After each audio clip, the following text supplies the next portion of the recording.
Hello, this is Ken Ferry with this week's Boots in the Field. A lot of different calls coming in this week pertaining to planting and things like setting the planter and seed chilling, and we've been trying to address most of those as they come in. And one that's come in quite a bit even today yet has been, does the situation of seed chilling happen as well on a soybean as it does on the corn? And the answer to that is yes. We do experience seed chilling with soybeans. It doesn't seem, by my experience anyway, it doesn't seem to be near as bad compared to what we run into with the corn crop itself. But the big thing with the soybean, so if we do lose 5-6% of the stand due to seed chilling, very little effect on yield itself. So a situation where we're losing some of those plants or them not making it out of the ground in time, doesn't have such a big bearing factor on the yield as it would be if we lost 5 or 6% of the ears out there that we're shooting for itself. Now, of course, the seed's going to swell and then it's going to germinate, but it's going to germinate at a higher temperature. The soil temperatures are going to have to hit 60 degrees for about an 8 to 12 hour period, somewhere there, to get these things to germinate. So a lot of guys have switched to soybeans these last few days in place of corn to get around the seed chilling, but to keep moving forward, and I don't have a problem with that. Our biggest risk with putting the beans in the ground right now is sudden death, and we now have the ability to control sudden death, so as long as we're looking at treated beans. The other issues we have, of course, is the water mold. How long are those beans going to spend in the ground before they start to emerge and get out? And that's going to be your Pythium and your Rhizoctonia. Again, looking at the forecast for next week, see a lot of mid-70s in that forecast, so those beans will start moving in that scenario. I probably wouldn't be sticking in naked beans in the ground in these kind of conditions, because you're leaving the door wide open for sudden death and all the other diseases that could attack you in the soil when it's taken us a while to get out. So we need seeds that are protected. We need seeds that get pretty good scores or ratings for sudden death in itself.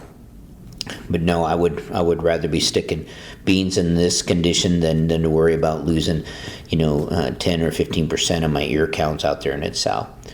The other question, as we went out and set a number of planters the last few days, and guys are struggling with moisture as far as getting these fields to dry out and stuff. And we've used the term a lot in meetings and even in podcasts. Now it's time to teach the planter to dance. And people say, well, what do you mean by teaching the planter to dance?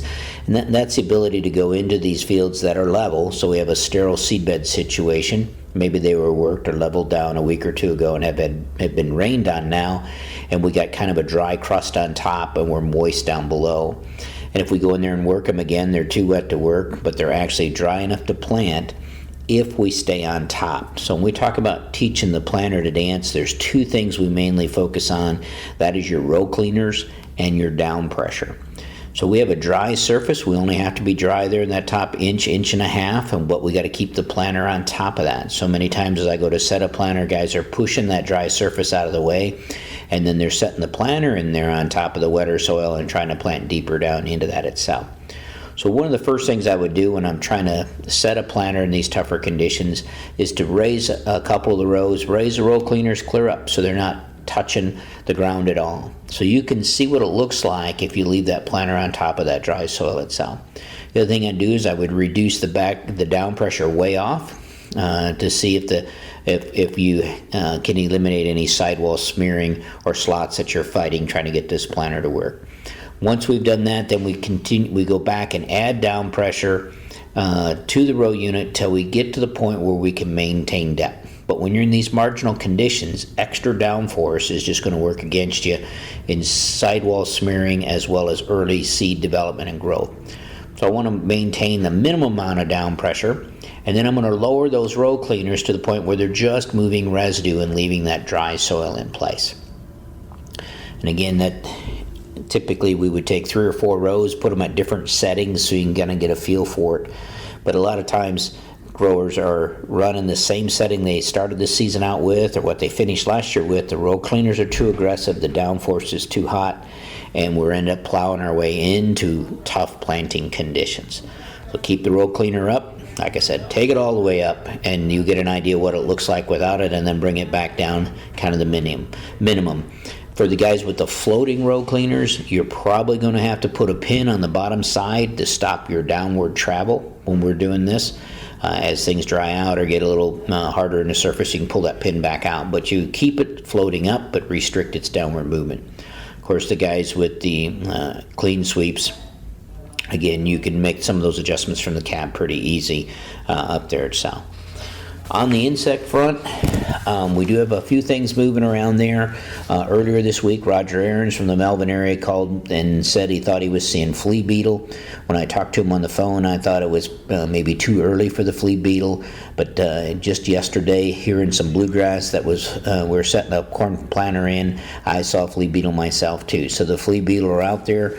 Again, we expect flea beetle numbers to be higher this year just because of the soft winter that we had. And if you remember from our bug clinic, we talked about flea beetle is the carrier of Stewart's wilt. So kind of keep an eye on any hybrids you get out there that have a weakness for Stewart's wilt. Not all hybrids are rated for Stewart's wilt, so that might be a problem. If you want to make some comparisons, we see some correlation between Stewart's wilt and Goss's wilt. They're both bacterias, and the Stewart's wilt is in the stomach of the flea beetle, so the flea beetle is the vector, and as he feeds on those corn plants, he's going to infect it itself. Typically, again, about 5 or more per plant would trigger a treatment. You're going to be a little quicker on that than if you have a poor hybrid as far as poor rating for the Stewart's wilt itself. We don't want it to strip the leaves down, but this is very early in the stages, but yes, they are present out there itself. Another one that's had a number of calls on has been the grub. And guys reporting some awful high number of annual grubs out there. Remember, the true grub will have a kind of a zipper on its tailpipe where the annual grub has got sporadic hairs on the rear end part. But I was in a field the other day as we were digging, and the pressure was high. If you digging behind the planter, and let's say in a 10-foot section, digging in the row looking for seed, you come across 4 or 5 grubs. That would be a pretty high infestation. At that point, I would probably turn the insecticide on again if you don't have it on. And our experience has been a T-band is a little more effective of managing the damage from the grub itself. We talked about our April 8th, we had a pretty strong flight of cutworm. We're still catching moderate pressures of cutworm, so appreciate you guys calling that in. Right now, heat units where they are, we would project our first cutworm cutting to be around the 5th of May. So we do have some corn up, and it's going to be time to start scouting it for cutworms, especially if there was a lot of vegetation out there on April 8th when these cutworm batch came through itself. So it's time to start looking and making sure that we don't end up with cut plants itself. From that, hopefully next week we'll bring some more good planting conditions and we can keep on moving. It's time again to start scouting the stuff that is in the ground and paying attention to it, make sure it gets out.